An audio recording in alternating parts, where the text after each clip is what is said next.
conversar agora sobre as opções de tratamento com a doutora Márcia Costa, que a gente veio em Porto Alegre, Curitiba, e agora nós estamos chegando no Rio de Janeiro. A doutora Márcia Costa é aqui do Rio de Janeiro, é professora de gastroenterologia da Universidade Federal Fluminense e é coordenadora do ambulatório de doença inflamatória intestinal do Hospital Universitário Antônio Pedro. Marcinha. Agora o sotaque vocês vão conhecer. Agora não tem mais graça, porque não vai ter bar. Agora eles vão se sentir em casa. Vocês sabem que eu gosto tanto desse bar que ontem eu recebi uma plaquinha bar para botar em casa. Já está no seu lugar, assim. Bom, Marta, muito obrigada pelo convite. E mais do que pelo convite, eu queria agradecer por ter você não só abrilhantar tanto e conduzir tão bem a ABCD esse tempo todo, mas principalmente por trazer para o Rio esse evento, que eu acho tão importante. Então, muito obrigada. Me coube uma tarefa que eu acho um pouco árdua, né? Que é falar de tratamento de doença inflamatória em tão pouco tempo. E para uma população tão misturada, então vamos ver o que eu consigo fazer nesse tempo, trazendo o que é mais importante dentro disso do tratamento. Esses são meus potenciais conflitos de interesse. Eu dividi essa apresentação numa introdução, eu vou até reforçar alguns conceitos que já foram abordados anteriormente. A gente não pode falar de com que tratar se eu não souber o que eu quero tratar e até onde eu quero alcançar com o meu tratamento. Então, falar de objetivo terapêutico, falar de monitoramento terapêutico e das medicações que a gente tem disponíveis hoje. E as mensagens finais, o que é mais importante a gente guardar e fixar desse período. Bom, já foi falado, a doença inflamatória intestinal é uma doença crônica, extremamente complexa. Ela acomete mais pacientes jovens. A doutora Renata Frost tem um trabalho lindo mostrando o quanto isso impacta na qualidade de vida, no absenteísmo ao trabalho, no afastamento ao trabalho em relação ao INSS. Só para vocês terem uma ideia, o número de dias de média de afastamento do trabalho de um paciente com doença inflamatória intestinal é mais de 300 dias por ano. Então, isso mostra o como isso impacta na qualidade de vida do nosso paciente, né? E as sequelas e o impacto geral nesse contexto total. Então, a gente tem aqui uma imagem de um paciente jovem que ficou com fístula perianal, demorou a ser abordado e ficou com uma incontinência anal. A gente tem paciente que precisou ter uma área de delgado retirada, então fez uma cirurgia com uma retirada extensa de intestino delgado. A gente tem paciente que ficou com uma ostomia e às vezes definitiva. Então, um paciente jovem com uma série dessas situações, isso tem uma sequela muito grave ao longo da vida dele, né? Mesmo que ele consiga reverter uma ostomia, a gente tem um paciente que durante um ano ficou afastado, não pôde comparecer para estudar adequadamente na faculdade, no seu trabalho, enfim, o quanto isso impactou na vida dele como um todo. Só para vocês terem uma noção, na consulta médica de um paciente com doença inflamatória intestinal, óbvio que de todos os nossos pacientes, não só de doença inflamatória, mas na complexidade e na doença inflamatória sendo uma doença sistêmica, a gente tem uma série de cuidados que a gente tem que ter com esse paciente. Não é só saber se ele está com diarreia ou não, se ele está com sangramento ou não. Então, obviamente, a gente tem que fazer o diagnóstico da doença, a gente tem que saber o quanto de atividade, se é uma atividade mais leve, se é uma atividade moderada, se é uma atividade mais grave. A gente precisa saber se esse paciente tem outras doenças que a gente chama de comorbidades, se ele tem manifestações extraintestinais, que vai ser um tema abordado na mesa na parte da tarde. A gente precisa saber se esse paciente faz outros tratamentos dessas outras doenças, ou se ele já fez algum tratamento prévio da doença inflamatória intestinal. A gente precisa saber como é que está o status psicológico e psiquiátrico desse paciente, o quanto a doença já impactou na qualidade de vida dele. A gente precisa saber, são pacientes jovens, 60% pela pesquisa da ABCD são pacientes do sexo feminino. Então, o quanto isso impactou, não só na sexualidade, mas na fertilidade. E a gente sabe que não tem um impacto tão grande na fertilidade, mas na vontade dessa mãe em gestar ou não. Então, tudo isso a gente tem que pensar. E, junto com isso, a gente tem que pensar em prevenir algumas possíveis complicações da doença, dentre elas acompanhar esse paciente que pode vir a ter, dependendo da localização da doença dele, um risco maior de doença de câncer coloretal e também de infecções, porque a gente vai ver que algumas medicações que a gente usa, elas podem impactar na imunidade desse paciente, então eu tenho que prevenir algumas doenças virais ou bacterianas que possam ser preveníveis com vacinação. Então, a gente tem que estar atento a um leque de coisas. Vocês imaginam que só para eu falar isso aqui, eu demorei 2 minutos, sem perguntar nada e sem ouvir o paciente. Quanto tempo vocês acham que um paciente tem em média de consulta? Alguém tem noção? Pois é.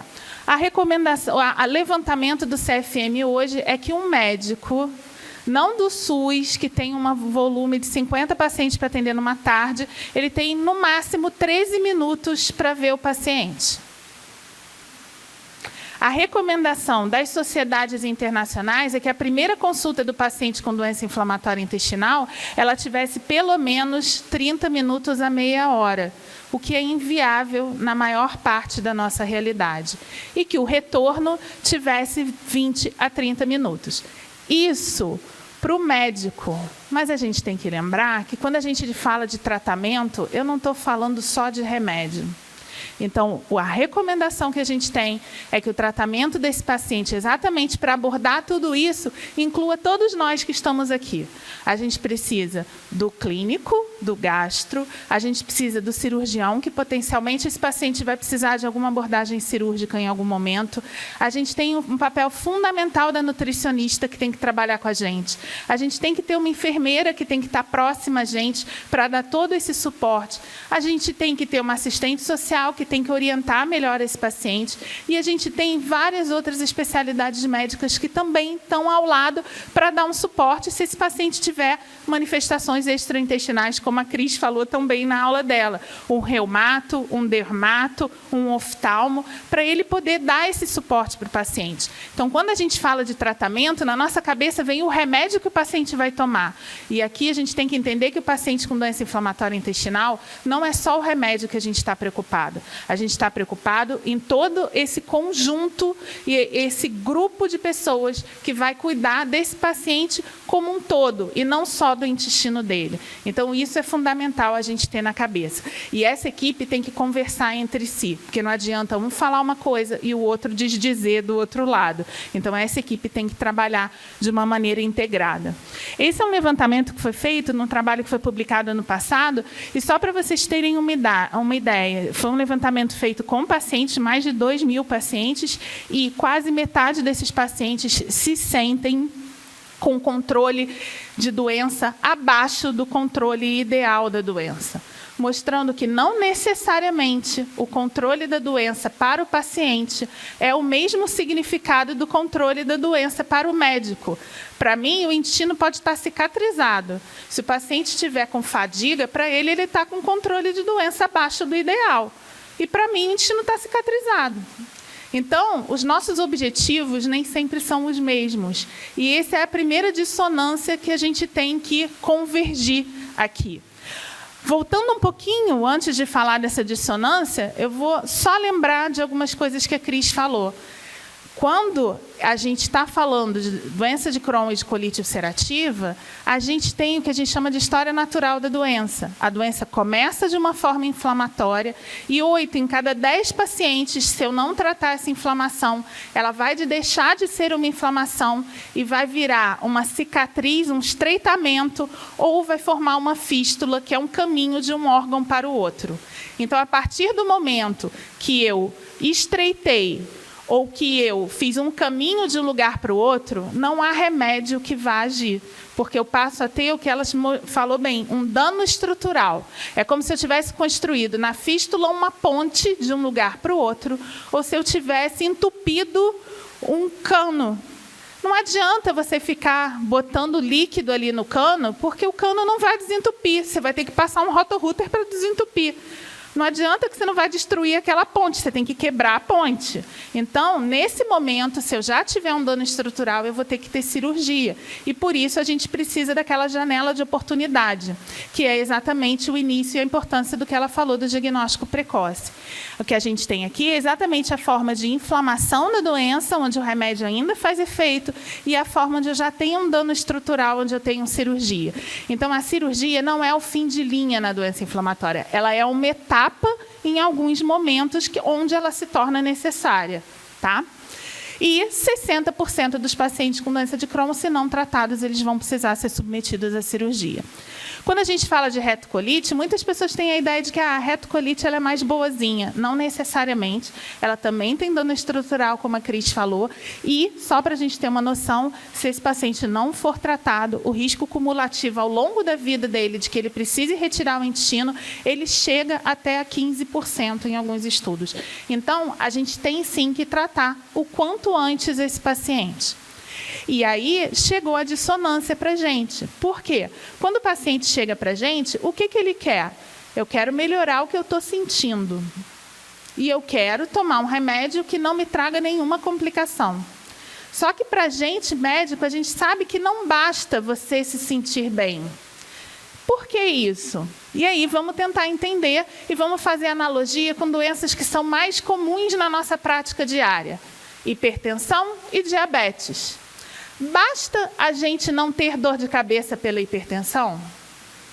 Não, a gente não tem que ficar medindo a pressão para ver se ela está alta ou não.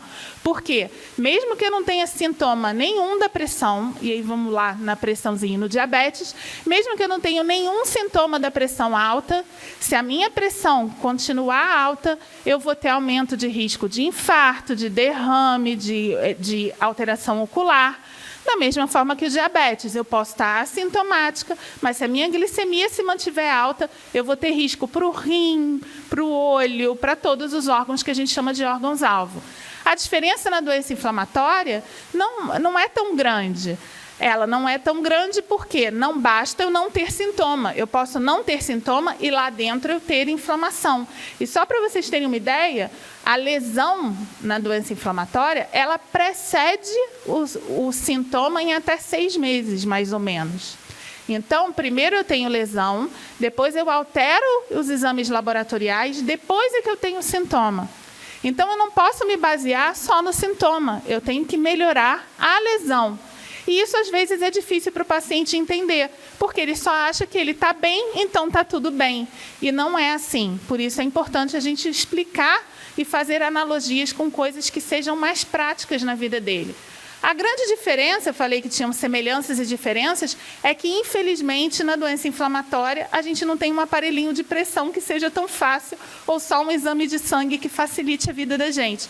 A gente vai precisar, muitas das vezes, da colonoscopia para eu ver que o intestino está cicatrizado. Ok? Então, vamos seguir e entender exatamente o que a gente falou, que primeiro o paciente tem a lesão, depois ele tem a alteração do laboratório, depois ele tem o sintoma. Então, na hora de descer uma escada, você subiu. Na hora de descer uma escada, você não vai pular do último andar para o 0. O que a gente vai fazer? A gente vai descer degrau por degrau. E é o inverso. Então, se a última coisa que ele teve foi o sintoma é o primeiro a melhorar quando eu começo o tratamento. Depois que eu melhorei dos sintomas, eu tenho que ficar sem sintoma. Depois que eu fiquei sem sintoma, eu tenho que normalizar os meus exames. Normalizei os meus exames, eu tenho que fazer a colono e ver se a cicatrização aconteceu. Se essas etapas não foram concluídas, não adianta eu ficar pedindo a colono, porque não vai estar normal. Tá certo? E a cada vez que eu não alcançar esse meu objetivo com o remédio que eu comecei, eu preciso mudar o que eu estou fazendo. Se eu não alcancei o objetivo, eu vou ficar parada esperando acontecer? Não vou. Eu vou ter que mudar o que eu estou fazendo. Não necessariamente mudar significa trocar o remédio. Às vezes é trocar a dose do remédio. Às vezes é acrescentar uma outra medicação. Então, a gente precisa rever a nossa conduta se a gente não alcançar cada degrau que a gente está esperando alcançar ao longo do tempo. E com isso, com a cicatrização da mucosa, a gente viu que acontece menor taxa de hospitalização, menor taxa de cirurgia e menor chance desse paciente ter recaída e até de câncer. E, obviamente, melhora a qualidade de vida desse paciente. Como que a gente monitora? Com sintoma, óbvio, mas eu preciso monitorar com os exames laboratoriais. A Cris falou, a calprotectina é um método. E, no final, o objetivo é a colono. Se a gente não... ilho, colono. Se a gente não alcançar esses objetivos, a gente vai revendo a cada vez esse diagnóstico. E existe um tempo médio que a gente calcula para poder rever isso. Bom, tudo bem, vocês vão falar, Márcia, está lindo o que você falou até agora, mas você já falou quase toda a tua aula e você não falou dos remédios, né? É mais ou menos isso. Aqui é para vocês terem uma noção do tempo e da linha do tempo da evolução do tratamento. Eu comecei a fazer doença inflamatória em 99. Até lá, a gente não tinha nenhuma medicação como o Remicade, que a Lu falou no início, na abertura, que foi o que mudou a nossa visão e o nosso tratamento na doença inflamatória intestinal. E de 2000 para cá, vocês veem a enormidade de medicações que vieram e começaram a ser liberadas. É muito, mas não é tanto para a gente sempre quer mais, até porque várias têm o mesmo mecanismo de ação, mas isso mostra que a cada vez vão ser novas liberadas e a gente vai ter oportunidades à frente. Então, a luz no fim do túnel, o sol no final da Cris, ele cada vez brilha mais para a gente, né? Ele já esteve muito mais ofuscado há um tempo atrás. Quando a gente fala dessas medicações, então, a gente divide em dois grupos. A Lu chegou a comentar isso no início. A gente fala de terapia convencional, que são os corticóides, os aminosalicilatos, os imunossupressores, azatioprina, metotrexato. E a gente fala da terapia avançada, que são os biológicos e as pequenas moléculas. O que a gente viu que... A terapia convencional ela não mudava a história natural da doença, não diminuía o risco de cirurgia, de internação, e a terapia avançada, sim. Mas a gente viu que só 8 de 10 pacientes evoluem para uma doença mais complicada. Então, 2 desses 10 não precisariam de terapia avançada. Então, aí vem a necessidade da gente saber estratificar o nosso paciente e saber quem tem uma doença leve, com baixo risco de evoluir para uma doença grave, e quem é o paciente que já tem uma doença grave e precisa desde o início de uma terapia avançada, ou o paciente que, por enquanto, não é tão grave, mas que tem um potencial e um risco maior de evoluir. Para, a partir daí, a gente tomar a nossa conduta. Só para... Eu não vou falar de dose de remédio, nada, eu só queria deixar 2 recados importantes.